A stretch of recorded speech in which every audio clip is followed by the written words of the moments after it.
So, Joel, you have a wild story. You were a police officer for 14 years, I believe, and the latest place that you worked was San Francisco on the San Francisco Police Department. How long were you with that department? Yeah, so I was with San Francisco for about 8.5 years, and prior to that, I did about 6 years for the Oakland Police Department. Now, I know that you were not the first cop in your family. You were third generation, I believe. But tell us a little bit about your motivation. What made you want to go into that field? Yeah, it's pretty crazy actually. So my grandfather was a San Francisco cop in the 1950s to the 1970s, and then my father, like a lot of San Franciscans, he moved out of San Francisco, which I know you're in New York, but in the West Coast we call San Francisco the city, as if it's like the biggest city, and it's not that big, but we call it San Francisco. So he left the city to the suburbs, and we started a family out in Fairfield, which is about an hour away, and so he always wanted to do police work too. But at the time in the 80s, San Francisco PD had they had what's the word? But they had the application, just the process. They had a hiring freeze. Thank you. They had a hiring freeze, and so he he was like, I'm going to give up that dream being an SF cop, and I'll just go for a local department out in where I grew up in Fairfield. And so that's what he did. And then I had no intention of being a police officer. I didn't want to be like my dad. I thought I'd be much better than my dad. I think all kids think that way about their dads for some reason. And so I go, I'm going to be even better than my dad. I'll be an FBI agent. And so when I got out of college from UC Davis, I thought, what, that's what I'm going to do. I'll be an FBI agent. And what struck me about police work, the reason I gravitated to it is I wanted to have a job where I could use my mind and my body. And that was really it. And I thought this would be a great harmony. I was a martial artist and I like that mind, body, soul kind of attitude. And I wanted to find that harmony. And I thought, man, to be a police officer, you have to be a warrior, but you also have to be like a mental tactician. You can't just beat people up and use brute force. There has to be some mindfulness there. And so I thought I really liked that idea. And yeah, lo and behold, I found out I liked it a lot more than I would have liked joining the federal department or like the FBI. And I'm really glad I ended up making that decision. Well, it's helpful to get that background and that passion and to understand it because obviously you've been making a lot of headlines over your story. And your story, just to sort of summarize it, is that you lost your job as a result of COVID and the reactions that sort of came along with it. And so I want to dig into that. But 14 years, I mean, you were a police officer for a long time. I imagine you saw yourself retiring as a police officer. Would that be accurate? Honestly, no. And I'll tell you why. First of all, I think police work is still one of the noblest professions out there if done correctly. And I think for the most part, the media gets a bad rap for police work, but there's bad people in every industry. Let's remember that. I'm not making excuses for Absolutely. anybody. Yeah, there's bad apples everywhere, but the scrutiny that comes to a police officer just comes to light. And when I talk to people about it, and I have some really smart people that are way smarter than me, and I talk to them about it, it's interesting. The police officers, they represent like the state, they represent like society. And so when something bad happens in police officer, it's kind of a reflection of everybody. And I think that's why it gets so much attention. I think there's also a lot of politically driven things that I personally don't like. And I started becoming disenfranchised with police work because of that reason. I felt like this is not who I am. You're making me a political pawn for something I had nothing to do with. And I really didn't like that. And I felt like I was being manipulated by the two departments that I worked for, Oakland and San Francisco, very highly politically charged. And I just didn't like that. I felt, and a couple of things happened to me. One is the birth of my son 9 years ago, and also my mother getting breast cancer. Those two things really made me look at life a little bit differently. And I wanted to help people in other ways. And so I thought, what can I do? What do I really like? I love human performance. I love holistic health. So I went back and got some life coaching and holistic health coaching certifications, knowing one day I would probably leave from police work. Didn't know when it was going to happen, but I did have an idea that someday this will probably end sooner than what most people believe. So it's interesting because, you mentioned a couple of events there. Obviously, the other big event that disrupted all of culture, not just your life, was COVID. And you were an essential worker at the start of COVID. I imagine you're out there, you're doing the job you had to do. And I know you were disrupted where you were at the academy. You were back out on the streets. Talk a little bit about what it was like navigating COVID as a police officer and some of the things that you guys were going through, and then we'll get into what happened to you after. Yeah, for sure. So not only was I deemed essential, I like to remind people, I remember very clearly December 2019, I believe, is when we started getting whims of this. And there was that 2 week, like, kind of shutdown to like stop the spread, so called, right? And I remember that because, like you said, I was working at the police academy, which is really a highly coveted job because in San Francisco, it's not always like this in other departments, but in San Francisco specifically, when you are a trainer, an instructor, it's a full time position. So you're no longer on patrol, you're no longer going to 911 calls. Now, I worked a lot of overtime, so I would still be on the streets, but I wasn't, a slave, as they call it, a slave to the radio, where you're always going call to call to call. I wasn't doing that anymore. So it was a really highly coveted position to be in. And the department, what they did is, because the academy got shut down because they didn't want people to get sick, they didn't know what was going, they needed these 2 weeks to kind of figure out things. They said, oh, well, we have all these administrative personnel, including in other departments like investigations, that aren't doing anything because they're not on the streets. Well, what are we going to do with them? Well, let's put good use to them. So they actually forced me, or I don't want to say forced me, but my new assignment now was, Joel, you are going to go down to the Tenderloin and you're going to move the homeless around. We want you to shuffle them around because COVID supposedly spreads through, this contagion spreads through close proximity in groups. And guess what? The whole city was shut down, but guess who was still there? The homeless. And that doesn't bother me, but it did bother the mayor. And so the mayor and City Hall, the Tenderloin is butts right up against that. It's in like her, she drives by there every day. It's right in her backyard. And so it was an eyesore for her as the mayor of San Francisco to not be able to handle this. It looks bad. So she said, hey, chief of police, I need you to go tell your officers to move people around, shuffle them around. And so I did it. And I always remind people, like, nobody gave a what about my life back then. They asked me during the height of it, go down and deal with this problem we have. And I did. I just, okay, that's my assignment. I mean, I'm not going to, do I want to really move homeless around? No, I like to think I have better jobs to do as a police officer, but it's my assignment for the day and I just do what I'm told and that's fine. So I did it.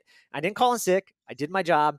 And I worked, on top of that, I worked another year and a half plus, throughout the pandemic, without any experimental product in my body. And I was doing just fine.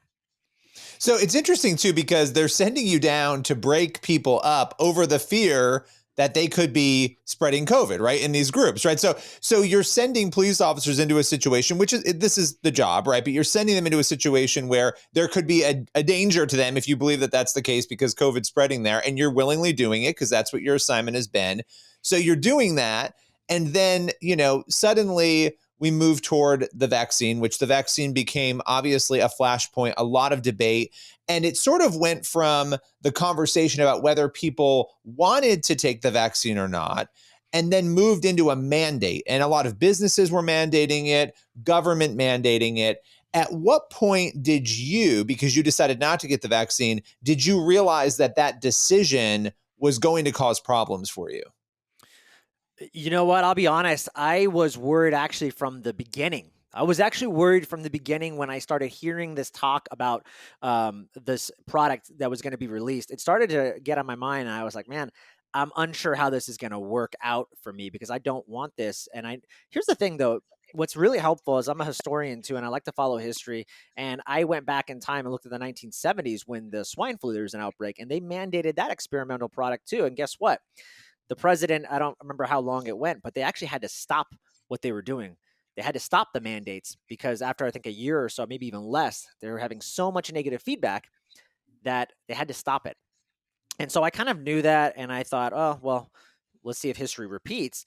However, there's laws and regulations, and one of them is Title VII, which says if you have a religious exemption or a medical exemption, you can bypass some of these mandates. And I was aware of that, but I didn't know if they were going to try to override that or what. And so what happened is in July, they said, hey, this is going to happen. It's going to get mandated, but you will have the option to a medical or religious exemption. And if that gets approved, then you'll be fine. And so I thought, okay, great. That's good to know that they are following the rules, the law. They're following the law. That's excellent. And so I was hoping that was going to be the case. And you know what? It started out that way. And I actually had my religious exemption approved by the police human resources director. He approved it within a day. And I thought, great, this is awesome. Like I think I'm going to be safe then. And within about a month, everything changed. They actually pulled that exemption from me, and 150 other people had got approved already, including myself. There was another 150 in the queue that were looking to get their exemptions approved. And what happened was, this is what I heard, and I don't know if this is true, but I have a reason to believe that it is. There was a city attorney or someone else got involved and said, why are all these exemptions getting approved by the police? And she took the human resources director of the police out of the process, and she inserted herself. And then they created a secondary review of an exemption that was already approved, because they wanted what they wanted to secretly do was deny everybody. And the only way they could do that was to pull us all back in by creating a new exemption process. So they asked for a secondary review. And when they did that, guess what? Lo and behold, somehow they found out all 150 of us were no longer religious. I guess we just weren't religious, and they denied everybody's exemption, which was pretty crazy. And then I was given a month to essentially get the product or be fired. So let me ask you this. So you make this decision, right, that you're not going to do it, and you lose your job. How did this affect you and your family? Oh man, Billy, this was a crazy, crazy time, but it really was a transformational time for me. It still is. I still am evolving and learning through this. And I'm going to tell you why, because there are so many people. Like I said, there was 150 of us, 300 people that wanted to get religious exemptions or medical exemptions. I don't know. I don't know the totality of it. And what happened is, again, they all got denied. And I was talking to these people, and I'm like, well, what are you going to do? And I told them, I'm like, I'm fighting for this. I'm not going to lay down my sword here in this case. And they said, well, I can't, Joel. I've got a new mortgage. I've got a baby on the way. My heart goes out to these people, right? Like, they felt like they were compelled to get this thing, and they didn't want it either, but they didn't know what to do because they felt like they were going to lose it all. And I was about to lose it all too. I'm the only person working in my family. My wife is an amazing woman, and she takes care of our family. She does by far way more work than I will ever do. But in terms of money, like bringing money, she doesn't. There's no money coming in. So it's just me. It all rests on my shoulders. I'm about to give up a 200,000 plus paying job for and do what? Right? And do what? So I'm about to lose it all. I'm asking myself that question, and I'm asking, and I'm praying, and I'm thinking, and I'm like, wow, what's going to happen here? I'm going to lose it all. What do I do? And when I started thinking about it logically and writing down my list, I realized a couple of things. I was going to lose my money. I was going to lose my house potentially. And that was really all I could come up with. I knew I was going to keep my family. I was going to keep my soul. I was going to keep who I am. I was going to keep my health. I said, oh my God, I started to smile. I'm like, actually, this, like, they can't hurt me. Like, life is good. Life is beautiful. I could lose it all, and I'll lose it all, and it's, guess what? It'll all work out. And I told myself, I know how to make money. I can do this. And that's really what it was. That was the conversation in my head and how I got through it. And I'll tell you one thing that this journey has also taught me is surrendering. Really, man, is just this surrender experiment and just letting things unfold, even when it's messy, even when it's ugly, you don't know what's going to happen. There is beauty in surrender and acceptance and welcoming. And the more you start to do that, guys, amazing things start to happen. One of the big things that I've highlighted in this whole process, I try to tell and teach everybody, is that when you align with your truth and you say you know who you are, I have found so many amazing things. Yes, I have found people that don't like me and don't like what I say. And there's people that are leaving me nasty comments. But I've also connected with some amazing people. I'm here talking to you and connecting with you. Like, how amazing is that? That would not have happened had I not stood up and spoke my truth. And so those are the moments I am super grateful for. Yeah, and it's not an easy thing to walk away from a career, a career that you'd been in for 14 years. You had invested a lot of time in this. And even if you had had plans earlier that maybe you weren't going to stay there for 40 years, maybe you would have retired, right? Maybe you would have retired and then gone on and done what you were going to do. But you made a decision. You lost your job as a result of it. Now, what are you going to do? I know there's some action unfolding right now to try to remedy this. What are sort of the plans that you have moving forward here? Because I would imagine, and we're watching this happen across the country, now the lawsuits are starting. People are pushing back and saying, look, the government shouldn't have done this. Yeah, it's really some crazy time. So a year and a half ago, when I could feel that this was going to happen, I was going to get fired. This is before I even knew this was going to happen. Like, I'm talking like July. I was worried about the mandates, and I reached out to some high-profile lawyers who I knew were kind of in this space, and nobody was taking cases. Nobody. And you couldn't find a lawyer. You couldn't find anybody. You couldn't find a news media outlet to cover the story. Nobody wanted to talk to me. And those were some trying times. I got super lucky and blessed to connect with a brave lawyer who actually isn't was interested in fighting and supporting us and some of the members in the city and county of San Francisco. And so we were lucky enough to find an amazing lawyer who has actually won in other cases out of Texas. And we were able to come together and draw about 140 people or so for a lawsuit and actually fight back some of these tyrannical and honestly egregious things that were done to us. And really, like, when you look at, if anybody is curious, they're like, Joel, what are you talking about? Like, what are you fighting for? Well, if you look at it, there's really two big things I try to highlight for people. Is one is the Title VII regulations and laws around Title VII and religious exemptions. When you start to read about exemptions, it's pretty clear what you can and cannot do, and those rules and laws, like, I promise you, were highly violated. Okay, so that's number one. And then if you want to just say, okay, well, that's one thing you can argue for. Well, then it's like, well, look at the science too. Like, all their decisions were based on safety and calling me a direct threat to society. They literally called me that in my paperwork, that I was a direct threat to society. But they never proved that, Billy. There was no proof in that. And I had various commission hearings, and there was nothing to prove that. All they said was, well, you didn't put this experimental product in your body. They never had a doctor look at me. They never asked me to test and mask. I wasn't even given the option.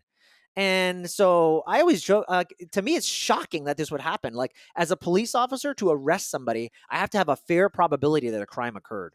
What does that mean? That means, let's just say 51%. You need 51% probability that a crime probably occurred. Now, to convict somebody in court of a crime, you have a way higher standard, shadow of a doubt. I lost my job based on what? There was no evidence, zero evidence. There was no conviction. It was just, well, you didn't get this product. And so I look at it from both ways. Like, you gotta help me out. So I think they made some terrible mistakes, and a lot of us are filing back. And really, all we just want to do is just get our jobs back and be made whole. That's it. Well, that was going to be my one of my last questions for you. You know, if they come back tomorrow and they say, you know what, we're going to give you your job back, we made a mistake, would you go back? It's a good question. I've been asked that a lot. And listen, the answer is I don't know. And I'll wait for that day to come, because that day hasn't come yet. And so I don't want to say what I'll do now and not, but I'm really just trying to be in the present moment and be in the now. If I'm living in the past or I'm living in the future, then none of that matters, right? So when that day comes, I'll let you know. But right now, I mean, I just feel like things happen for a reason. I'm being guided for some reason, and I'm just following my path. And whatever happens and leads my way, if for some reason I need to go back to police work, I will. But right now, I think I'm making a tremendous impact outside of police work, and I think I was even called to even do something more than I knew what I was called to be. And I'm living in that moment now, right now. Have you had offers? Have others reached out to you, other departments, and said, "Hey, we'd love to have you"? I'm just curious. In a situation like this, when you're out in the media, you've been on Fox, you're talking about this. That have other people wanted to bring you in? No, you know what? I haven't got any offers. I mean, police work. Listen, it's not like a sales job or something. And so I'm sure and I don't say this for my own ego, but I mean, I'm sure there's departments that would love to have me, but there's an extensive process, usually like a 6-month background process, no matter who you are. So even if they theoretically like wanted to sign me like an athlete, hey, we want to sign you a signing bonus, no one's reaching out to me like that. And my last question for you, from a Christian perspective, right? Looking at faith, right? We're living in kind of a chaotic culture right now, and there are going to be a lot of things, right? And I'm not even comparing this fight necessarily to something of faith, let's say, although some might. I'm just saying there are times we have to stand up and fight for something or speak truth on something that's difficult to do that, or that can cost us something. We're watching this happen. Why is it important that we understand the need to sometimes take a stand, even if we are going to lose things? Why is that an essential value for us as Christians to hold? So key, Billy. I mean, there's so many things that go through my mind. Number one is, without faith, there is no cure. And so we have to have faith. We have to have faith, and we have to have courage. Most of us are living a life now. I'm going to tell you, my my idea of this has changed over the last year and a half. Okay. When I was first interviewed a while back, I had a lot of empathy for my fellow officers that didn't make the stand with me, that didn't want to go the distance, and they quote unquote gave in. I had a lot of empathy for these people because they were pretty much crying in text messages saying like, man, I'm sorry, I have to do this and I don't want to, but my family, my mortgage, etc. And I felt terrible for those people because, wow, you're being forced to do something you don't want to. And now looking back at that moment, I've changed a little bit. And it's not that I don't have empathy for them, but boy, I really wish they would have stood and found a little bit more courage. I'm going to tell you why. One is just from an analytical perspective. When I looked around at various departments and various groups around the nation, the groups that stood up and fought, guess what? They backed down. The organizations backed down. And the reason is because they knew they couldn't, like, imagine if 300 cops in San Francisco said, we are not going to do this. They would have, and I saw it all the time. You know what they did? They made organizations like that test and mask. In LA County, they did the same thing. LA is just as bad as San Francisco. They made them test and mask. Why? Because they were going to lose 2,000 cops. That's 20% of their force. They can't do that. So listen, we all live this life of comfort. We all live a life of the path of least resistance. We were not made for that. God does not want us to do that. Okay. Only in struggle and only through courage can you actually go beyond. Can you actually transform? Can you actually get better? It actually takes, and actually something I read about a while back is that it's actually selfish to be cowardly. It's actually selfish. And it takes courage to stand up. And the really neat thing that I want to just leave everybody with is, fear is contagious, but so is courage. When people stand up and they're courageous, everyone starts, there's some momentum that's created, and you can be that person, the person next to you. So be that light. Well, Joel, I appreciate you taking the time, taking us through your story, and we'll be tracking with you as there are new developments. Thank you so much.